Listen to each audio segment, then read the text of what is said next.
嗨，大家好，我是坦平叔。今天是2025年2月16号。这一期咱们继续胡聊胡适、胡轾、胡威，还有胡一进老师。这个周末关于胡适的小作文还是不少的，给人感觉下一周把胡适还有往上冲一冲的动能。毕竟这么多利好，所谓的利好，但是这些我在会员节目也说了，不值得参与。第一，财经日报报道 ，IPO 企业仅200余家 ，IPO 排队企业数同比下降60%，也就是说，自从村里面对上市进行严监管，你递交材料就视同你要负责任。以往材料一交，如果 IPO 没成功，你就是造假了也无所谓。现在不行，你只要材料一交，即便 IPO 没通过，你只要有造假，那你就完蛋了。导致很多企业以往叫浑水摸鱼，现在不敢了，所以导致IPO 排队的企业只有200余家。这个记者梳理发现截至目前排队的拟上市企业200余家，瞄准北交所上市的企业数量很多，占比超40%。据交易所官网数据说，截至目前 IPO 排队企业共217家，包括上交所、深交所59家，北交所98家。按上市板块划分，拟登陆北交所的占比超40%，科创板21家，创业板34家，沪市主板和深市主板各39家，25家。根据万德的统计口径，截至目前 IPO 排队企业217家，这个217家状态有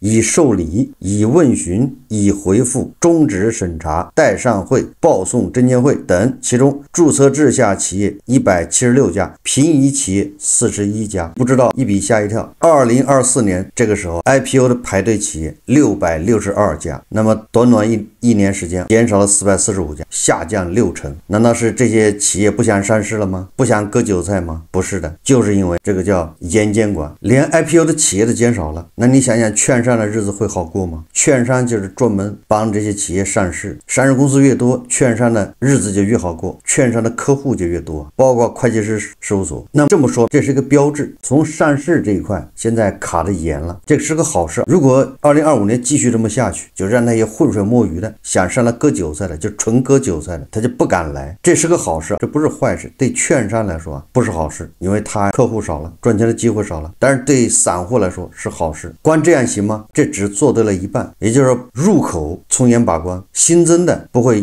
问题会少一些。你不能说它没问题在现在你说绝对没问题，那是不可能的。那么存量，所以这5000家上市公司，我一直说至少有1000家得把它踢出资本市场，把那些欺诈上市的、做假账的，还有一些无人问津的，就是夕阳行业，那些在胡适继续坑蒙拐骗的，统统的赶出市场，进来的都没问题，有问题都把它赶出去了，那整个市场留下的上市公司质地它就变好了，上市公司质地变好了，才能改变这种零和博弈的这种现状。一个企业它已经难以为继了，如果你还容许它在资本市场兴风作浪，它只能做假账，它的主营业务不赚钱还赔钱，他为了保住他的上市的这种地位上市的资格，那他只能讲故事。今天是人工智能火，他说他搞人工智能；明天算力火，他说他搞算力；过几天是太阳能光伏火，他也搞光伏。这什么火，他说他搞什么，就是要讲故事。这样的企业他不做假账，他怎么活呢？根本就活不下去。所以说从管理的角度来说，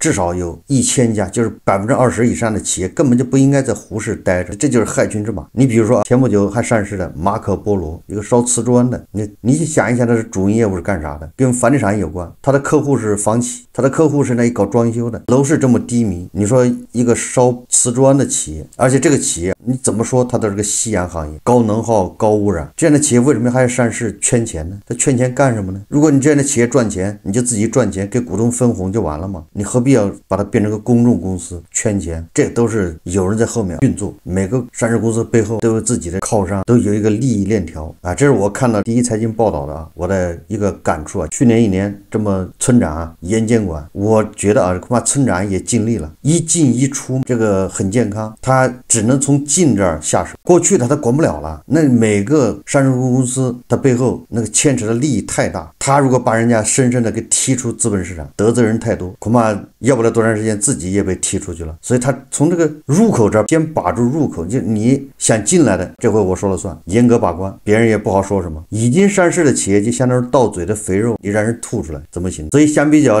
入口是把关，它出做的就不怎么样。去年一共恐怕也就几十家，不到100家退市。看看2025年有多少家退市。所以我觉得，如果它严格退市，那么这2年一定是阵痛期，很多小散户赔得倾家荡产。因为这个小散户就喜欢这些垃圾股、讲故事的股票，重仓买入，等着翻身，等着财务自由，结果等待的是退市。最近外资机构看多胡适，看好人民币资产的这种呼声是越来越强烈，甚至有人说这个2025年是世界重新认识大国的一年，这个说法也是不置可否。但是我们关心的是什么？我们关心的为什么是消费起不来？为什么我们需要大家消费？你看，因为我们需要大家消费，所以发现消费很难起了，韭菜没钱。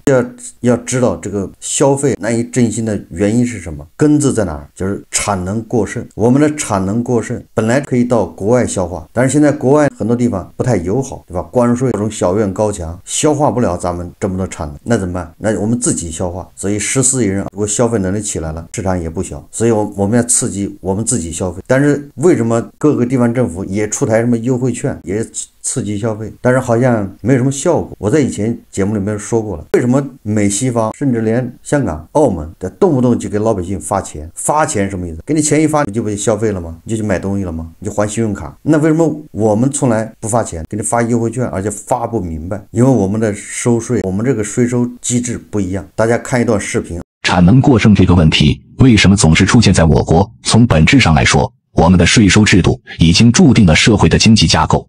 我们并不是由花钱端引导的消费型社会，而是由供给端引导的生产型社会。在我国，生产企业都有一项增值税，这个税每流转一次就会继续加上一层税。从商品原材料到商品终端产品产出的过程，增值税都会从各个企业以及各个环节上多收一次，每一次的收取都有抵扣项。也就是说，当产品完全生产出来流入市场，不管最终这个产品能不能被销售掉，我们的国家都已经从这件商品提前收足了税，而被收的税也已经被企业算作商品生产的成本，植入到了产品的出厂价。等商品售出后，这个税最后再由消费者来买单。所以我国商品的销售情况对国家的税收来说并不是很重要，国家税收部门的重心只是留在了生产端，而非销售端。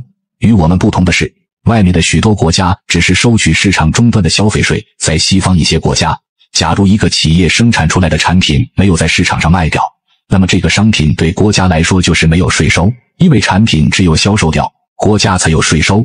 这也就致使了他们会想尽一切办法去促进刺激市场的消费。明白了这一点，你就会明白过去很多年为什么我们国家总是格外重视企业的生产与发展，同时基于企业种种政策优惠支持，甚至在企业与员工产生利益冲突时，劳动法的执行层面也大多会倾向于生产企业的利益，而并非员工个人的利益。当经济出现问题时，国家也会率先提出对企业端的支持，不论是退税减税，还是企业贴现，或者是给企业降低融资成本、增加融资渠道等等一系列的政策，基本都给了生产企业。甚至许多存在偷税和漏税情况的企业也会得到从轻处罚或者不罚款的待遇，好让这些企业继续提升生产规模，避免直接破产。因为这些组合拳的联合手段真的可以非常有效地增加税收，这些企业是国家收入来源的主要财神爷，所以我们才有着很大的动力给到企业种种政策支持，并对一些轻微瑕疵的企业进行选择性执法。在这种供给端政策的重视加持下，产能严重过剩的问题最终自然不可避免地发生。但假如我们把生产端的增值税收改为花钱端的市场消费税收，那么政府的很多税收政策都会对整个社会和市场产生巨大的反响。一个供给端税收为主导的国家，消费市场总会发生产能过剩、消费疲软的状况。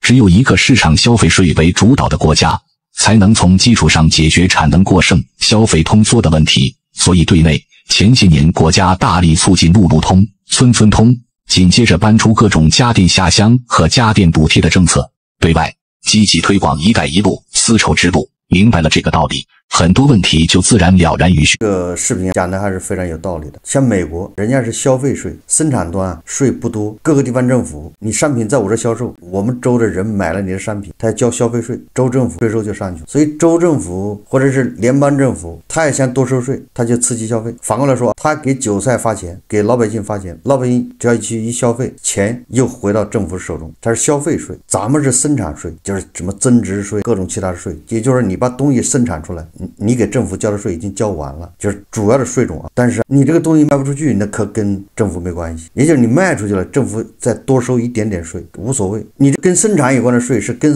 产地有关系，对吧？我以茅台为例，你们大家狂买茅台，得利最大的是谁？是贵州嘛？作为一个上海的市民，他买一箱茅台，上海市也会收一点点税，因为茅台从贵州搞到上海去，无论是哪个企业搞过去了，恐怕企业利润、企业的税，那间接税肯定要收一些，但是大头肯定是贵州。那你这个时候你要让上海说刺激大家去买茅台，他没有动力，那是真的花钱。你说他动力会很强？不会的。作为上海市，他希望刺激你去买特斯拉，那个跟上海有关系。但是消费税就不一样了，如果收消费税，那你茅台只要在上海卖的，人家一买税收主要是上海拿下了，他就愿意刺激，无非就上我少收点税了，这样只要把经济能刺激上来。正因为税收不一样，所以我们为什么电商发展的比较快？你想想，你一个上海人，你在上海当地买东西和在网上网购浙江的或者是安徽的什么一个产品，对上海市政府来说都差不多，所以他就不会有什么动力干涉。假如你在线下买，线下付款，地方政府税收多，收益大。你网上买呢，因为你网上支付，把钱付到安徽去了，付到贵州去了，东西给你寄过来了，当地政府收不到任何税，你说他会高兴吗？他一定会想办法来这个阻碍这种行为的发生。那你的电商就不可能像现在这么发达。我这么说什么意思呢？我这么说的意思就是，你想改还挺难改，你要把它改成消费税，以消费为主，那完了。那我们现在你说天天在网上买东西的，你这税交给谁了？这就会导致有的地方那恐怕是日子过不下去，因为它既没有生产企业，完了老百姓消费还都是从网上从外地买东西，无论是生产方面的税还是消费方面的税，它都是个问题。胡锡进曾经说过，都发钱，那就相当于都没发钱。胡锡进老师啊，他是从通胀的角度说这个事，发钱，全民发钱，最后引起通胀，你还是你消费者承担。这胡锡进的说法遭到了大家的批判，而且他的错误也很明显。即便造成未来的通胀，那当下很多牛马、很多韭菜日子过不下去，你给他发点钱，他日子就好一点，就能过得下去，把眼前这个坎儿过去，只是后面的通胀在后面治理。说到胡锡进老师，最近胡锡进老师暴露了自己的真实身份，当然了，不光是胡锡进老师，就是像胡锡进老师这样一批头部黄鹅，所谓的正能量，一下让人把嘴脸看清楚了，也就不经意间暴露了他的底色。怎么回事？这个事要赖就赖这个特朗普给普京打电话，大家知道吧？特朗普给普京打完电话之后，全世界舆论哗然，那更多的都是在骂特朗普这个绥靖分子投降，居然先给普京打电话，还没有跟乌克兰协商好，没有跟欧洲协商好，就跟普京打电话，这个眉来眼去，结果黄俄的兴奋难以言表，毫不掩饰啊。胡锡进老师写了个微博，第一句话就是俄罗斯熬出来了。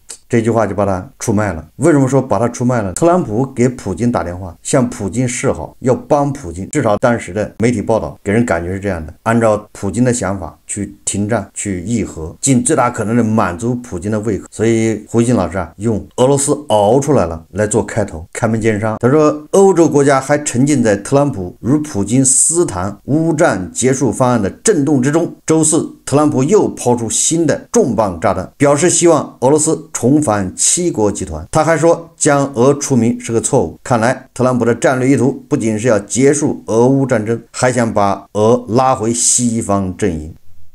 最重要的是这一句话，胡锡进老师说啊，特朗普的终极目标是对付大国。我在很久以前就说了，这些头部黄鹅那两个爹，一个是亲爹，一个是养父，不知道大家理解不理解？这些头部黄鹅的亲爹是俄罗斯，大国只是他的养父，也就是他被大国抱养了而已，他的亲爹是俄罗斯。所以当大国和俄罗斯之间有这种潜在的纠纷或者是利益冲突的时候，这些人不自觉的他的天平就倒向了亲生父亲俄罗斯。斯。加州老师不是有一句名言吗？谁要翻俄罗斯历史旧账，那就格杀勿论。也就是亲爹占了你点地盘，你就老是谈，有什么好说的？这个你看他们的观点如出一辙。胡锦老师说，特朗普的目标是对付大国。那既然你都知道特朗普是要对付大国，现在特朗普拉俄罗斯加入 G7 变成 G8，特朗普要帮普京从战争的泥潭里把他拉出这个普京，一起对付大国。既然胡锦老师知道，那为什么说俄罗斯熬出来了呢？感觉好像是幸灾乐祸，为他的亲爹俄罗斯鼓掌叫好。你看熬出来了，至于对养父有什么伤害，这个胡锦老师就不在乎了。但是胡锦老师这么赤裸裸的，他自己恐怕也觉得不好意思，所以他还要放点烟雾弹迷惑一下。他提了2个问题，他说：第一，特朗普能把俄罗斯拉回 G7 重建 G8 吗？表示怀疑。胡锦老师认为俄爹看不上 G7 什么 G8。2020年说俄方直白表态，对俄罗斯来说 G7 已经过时，没有人想重返从前的模式。俄罗斯人要能信，那母猪都能上树。我记得是2024年春节，普京接受那个什么卡尔森采访的时候说，俄罗斯一心一意要看向西方，要融入欧洲。但这个什么 G7 国家向俄罗斯伸出橄榄枝，俄罗斯他能拒绝吗？然后胡锦老师说第2个问题，说特朗普采取超常规手段恢复与俄罗斯关系，不惜损失许多政治资源，他的战略目的当然是想拉俄罗斯对付大国，但他能做得到吗？这老胡要很确定的说，特朗普在这方面得手的可能性几乎为零，也就是想拉亲爹跟养父对着干。特朗普你算盘打错了，我老胡可以很确定的说，这种可能性为零。他说莫斯科很清楚，美国2党制结果就形成了2种办法轮流上尝试对付俄罗斯。北约东扩窜到乌克兰反俄，带领西方一起军援乌克兰，全面制裁俄罗斯是硬的一手，结果不行，通过政党轮替又换上了拉拢俄罗斯的另一手。苏联刚解体，叶利钦上台，整个俄罗斯很天真，一门心思想融入西方。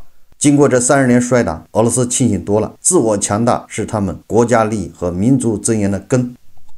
胡锦老师说的一套一套的无非就是说俄罗斯人上当受骗了，已经被骗怕了，所以他不可能就是倒入特朗普的怀抱。这就是胡锦老师为了亲爹洗地叫不择手段。胡锦老师最后得出个结论了，他说大国人要保持一个大判断，俄罗斯被利用成对付大国杠杆的可能性，远远要比他与西方冲突给大国带来外交纠纷的可能性小得多。这胡锦老师的话比较不太好理解，翻译一下，俄罗斯打大国，就俄罗斯揍大国一顿带来的影响远远小于俄罗斯跟美国打仗跟西方打仗对我们的伤害。